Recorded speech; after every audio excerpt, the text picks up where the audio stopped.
გიორგი, ვითარება, რომელიც არის დღეს ქვეყანაში, აი მართლა ყოველდღიურად სულ უფრო მძიმდება და დღე არ გავა, რომ კიდევ რაღაც რეპრესიის ახალი ნაბიჯი, ახალი სიგიჟე, მოკლედ ასე ვთქვათ, არ ჩაიდინოს ბიძინა ივანიშვილმა, გუშინ ლევან ხაბეიშვილის და მურთაზ ზოდელავას დაკავების შემდეგ თქვენმა კოალიციამ მაშინვე გააკეთა განცხადება, მაგრამ ცოტა ხნის წინ ჩვენ მქონდა სატელეფონო ზარი ზურა გირჩი-ჯაფარიძის ციხიდან და ისიც ამბობდა ზუსტად ამას, რომ ბევრი ხალხი ქუჩაში ეს არის ყველაზე დიდი შიში ბიძინა ივანიშვილისთვის და ყველაზე დიდი კოშმარი, ამიტომ სულ 13-ში, 27-ში, 4 ოქტომბერს სულ უნდა იყოს ბევრი ხალხი. თქვენ რას ფიქრობთ, რა არის ბიძინა ივანიშვილის მთავარი კოშმარი ახლა, აი რატომ არის აი ასე ისტერიულ ნაბიჯებს რატომ დგამს? კარგი კითხვაა, თქვენს წინას სტუმარს ბოლო რაოდენიმე წუთი უსმინდა და თან გამოვეხმაურები და თან თქვენს კითხვას მინდა გიპასუხოთ. ვეთანხმები ზურას თავიდან ბოლომდე, ვეთანხმები ყველა იმ ადამიანს, ვისაც ძალიან სწორად მიაჩნია, რომ ბიძინა ივანიშვილის რუსული რეჟიმის ჩამოშლის ესე ვთქვათ, თავარი გარანტი და ამბავი არის ბევრი ადამიანი ორგანიზებულად ქუჩაში. სხვა გზა უბრალოდ არ არსებობს. ძალიან მარტივად რო ახსნათ. ზოგადად ხელისუფლების იქნება ეს თუ რეჟიმის შეცვლის, ხელისუფლების შეცვლის სულ სამი გზა არსებობს და თანამედროვე საქართველოს ამ ბოლო 34 წლის განმავლობაში სამივე გზა გაიარა. ხო, ჩვენ ნახეთ ზვიად გამსახურდია, რომელიც სამხედრო გადატრიალების გზით ჩამოაგდეს, ჩვენ ნახეთ ედუარდ შევარდნაძე, რომელიც ვარდების რევოლუციით წავიდა და ნახეთ მიხეილ სააკაშვილი, რომელიც არჩევნების გზით წავიდა. ის რომ ბიძინა ივანიშვილი არჩევნების გზით არაპირებს ძალაუფლების დათმობას, ეს ხო ძალიან კარგად გამოჩნდა 2024 წლის არჩევნებზე უკვე ყარად და საბოლოოდ. ის რომ სამხედრო გადატრიალება და უბედურება ამ ქვეყნის მოსახლეობის უმრავლესობისთვის არის კატეგორიულად მიუღებელი, ამას ხო ყველანი გრძნობთ და ყველანი ვხედავთ. ერთადერთი გზა რეჟიმის ჩამოსვლის რჩება, ხო, რა თქმა უნდა, მშვიდობიანი რევოლუცია, რომელიც იქნება მაშინ, როცა კიდე ერთხელ მეორებ ორგანიზებულად ბევრი ადამიანი გამოდის ქუჩაში. რა უნდა გამოიყვანოს ეს ადამიანები ორგანიზებულად ქუჩაში და როგორ უნდა მოირყეს სისტემა, ხო? ამისთვის ძალიან ბევრი კარგი საქმე უკვე გაკეთდა და ყოველდღიურად კეთდება. პირველი ეს, რაც უმნიშვნელოვანესი იყო, ეს იყო ართანამშრომლობა რეჟიმთან. მისი დელეგიტიმიზაცია. ის რომ ერთპარტიული ყავს ჩვენ პარლამენტი დღეს და ქვეყნის შიგნით ყველასთვის კარგად გასაგებია, რომ ეს არ არის კლასიკური გაგებით პარლამენტი, ეს არის რაღაცა ქართული ოცნების თავყრილობა და მთავრობას არ აქვს ლეგიტიმაცია. ის რომ ართანამშრომლობის ძალიან კარგი და არ გარიგების, რაც ყველაზე მნიშვნელოვანია, კარგი მაგალითი აჩვენა საზოგადოებამ და პოლიტიკურმა კლასმა. ამიტომაც ყავს ჩვენ ამდენი სინდისის პატიმარი და ამიტომაც ზიან ციხეში ის პოლიტიკური ლიდერები, რომლებიც არიან, ხო?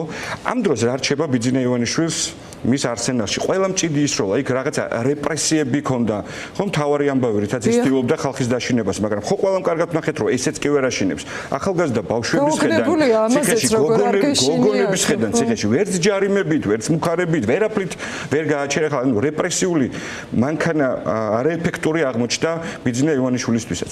ერთადერთი რაც მას ახლა დარჩა არის რამენაირი ფორმით საგარეო ასპარეზზე რა უცრული კრახი, ხო, მათი არავინ აღიარებს ხელს, არავინ არ ართმევს. ერთადერთი რაც დარჩა ბიძინა ივანიშვილს ჭიდში ეს არის რამენაირად ქვეყნის შიგნით სიტუაციის ნორმალიზება. და ის ამას ცდილობს, ახლა და ამას ცდილობს 4 ოქტომბრი და აქვე მინდა გამოვეხმაურო თქვენს წინას სტუმარს ლელოდან.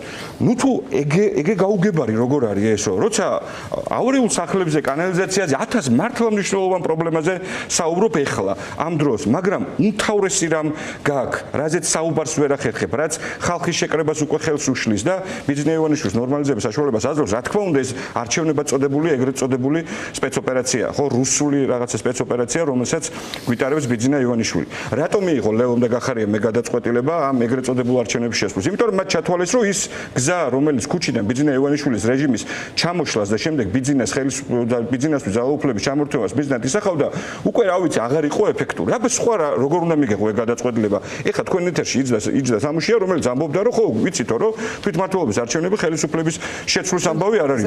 კაცო, ამ ეთერში არის და ცოტა ხნის ირაკლი კუპრაძის დასხმებით თბილის გამოგლიჯავდა, ეგ არის ხელისუფლების შეცვლის ყარა, რო ამბობდნენ. რაღაცა თანმიმდევრული ხონდა მიყოთ. ნუ მათი არგუმენტი არის ის, რომ ბრძოლის ნებისმიერი მეთოდიო ჩვენთვის მისაღებია, რაც დაასუსტებს ბიძინა ივანიშვილს, თორემ საბოლოო ჯამშიო ისევ ხო, ახალი საბოლოო არჩევნები ხელისუფლების ცვლილება. უშვებ შეცდომას და ამიტომაც ვერ არიან უკვე ბოლო პერიოდის განმავლობაში ლელოს ლიდერები გაბედულები, ხო, თავიანთ ინტერვიუებში. კაცო, ხო ყველასთვის გასაგებია, რომ თუ ამას არჩევნებს არ ქმევ და შენ თუ ამ ყველაფერს შედიხარ და მართლა გონია რომ არჩევნებში მონაწილეობ, ეგ არის ნორმალიზების საშუალება მიცემული ბიძინა ივანიშვილისთვის და რეჟიმისთვის. აქ სხვა აზრი უბრალოდ არსებობს, როცა რაღაცა თითქოს ყველაფერი კარგად არის, კარდაკარზე დადიხარ, რაღაცა ხმა მომეცი, თვითმმართველობის არჩევნებში რაღაცა პრობლემებს გადაგიწყვეტა. ეგ არის ის, რაც უნდა დღეს ბიძინა ივანიშვილს, რომ რამენერად მიაღწიოს ნორმალიზებას. ქვეყნის შიგნით ბიძინა ივანიშვილისადმი კრიტიკულად განწყობილი მოსახლეობის დიდი უმრავლესობა ამას ხარს არ უჭერს და მათი კვლევებიც ამას ხატყობს.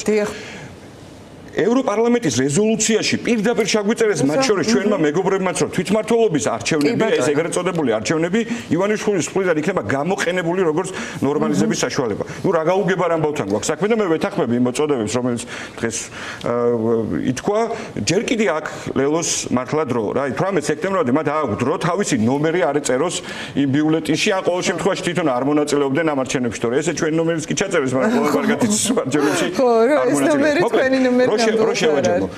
ბუნებრივია ორგანიზებული მრავალფეროვანი ქუჩის საპროტესტო აქციები არის მთავარი გარანტია იმისა, რომ რეჟიმი შეირყევა და ჩამოიშლება და რას ნიშნავს ეს? ეს ნიშნავს იმას, რომ პოლიციელი, რომელსაც ფორმა აცვია, ან არასრულებს უკანონო დავალებას და მიდის სისტემიდან, ან რჩება უბრალოდ არასრულებს უკანონო დავალებას. იგივე საკეთებს, რა ვიცი, მოსამართლე, პროკურორის, საჯარო მოხელეების დიდი ნაწილი და ასე შემდეგ. ეს არის რაც საბოლოო ჯამში ნიშნავს ჩამოშლას რეჟიმისა, რომლის შედეგადაც ივანიშვილი კარგავს ძალაუფლებას და ჩვენ ერთხელ და სამუდამოდ ამ ქვეყანაში ვატარებთ სამართლიან არჩევნებს.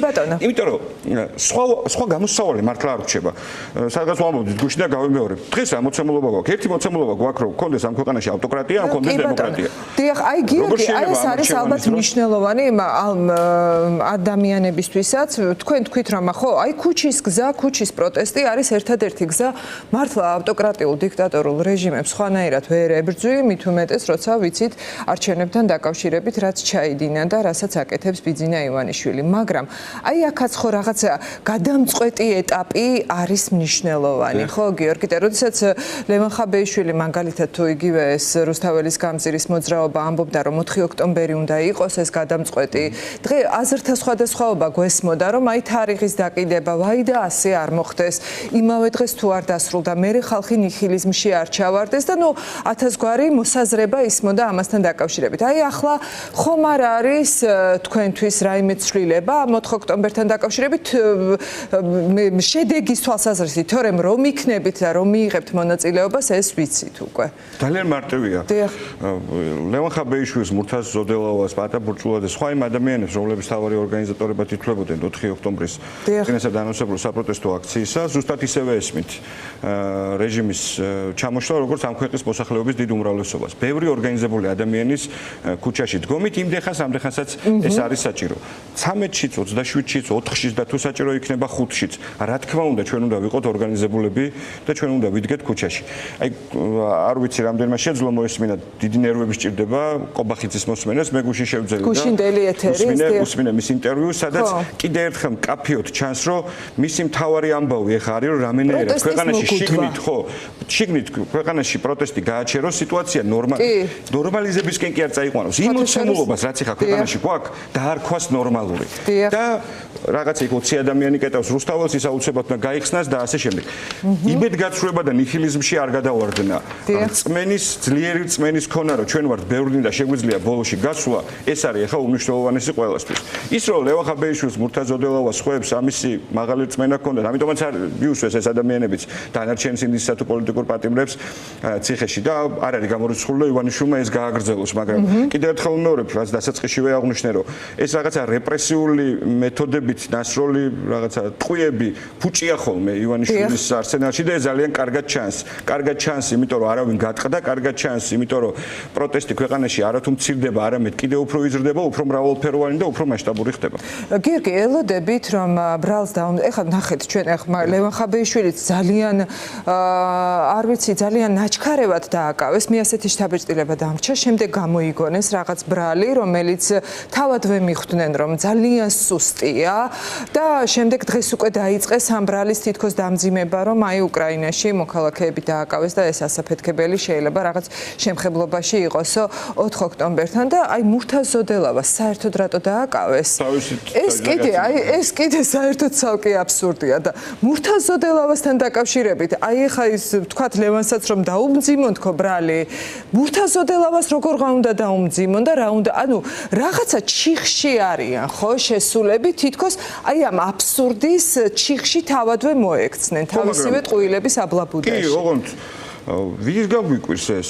ამ ჩვენ საუბრობთ იმ ხალხზე სუსზეც ამ შემთხვევაში რომელიც გვეუბნებოდა რომ ბაჩიაშვილი აგერ კაცო მწვანე ზონაში დავაკავეთო და მე მესამე დღეს კარგად გამოჩნდა სადაც იყო დაკავებული და უამრავი ტყუილი ვთქვამთ ხო მეტიც ნიკამელია საერთოდ ისე გაიტაცეს 100 დღეზე მეტია გასული და დღემდე ფორმალური საფუძველიც კი ზუსტად გიორგი კონდაქიშვილი მყავდა ამას ყვებოდა კვინიკაძეს მის დაკავებაზე ხო ანუ ფორმალური საფუძვლებიც კი მათთვის არ არის მნიშვნელოვანი ლევან ხაბეიშვილისთვის არის თუ არა მოსავალნელი ბრალის დამძიმება რა თქმა უნდა არის მოსავალნელი ისევე როგორც ნიკამელია იქნება ეს თუ ნიკა გვარამია თუ ნებისმიერი სხვა ადამიანი პოლიტიკური პატიმერი რომელიც ციხეშია რა თქმა უნდა არის იმ საშიშროების წინაშე რომ მათ შეიძლება ბრალი დაუმძიმდეს მაგრამ კიდე ერთხელ მეორე ის რომ რეჟიმის მიერ ამ ტიპის რაღაცა რეპრესიული მექანიზმების გამოყენება მისთვის სასიკეთო შედეგს ვერ აყენებს ეს არის ჩვენი გამარჯვება ის რომ ქვეყნის მოსახლეობის დიდი უმრავლესობა არ გარიგებაზე და ბოლომდე ბრძოლაზე ბრძოლაში წასვლისთვის არის მზად ეს არის სწორედ ამ ქვეყნის გადარჩენა და ვეღარ დავუმთავრე იქ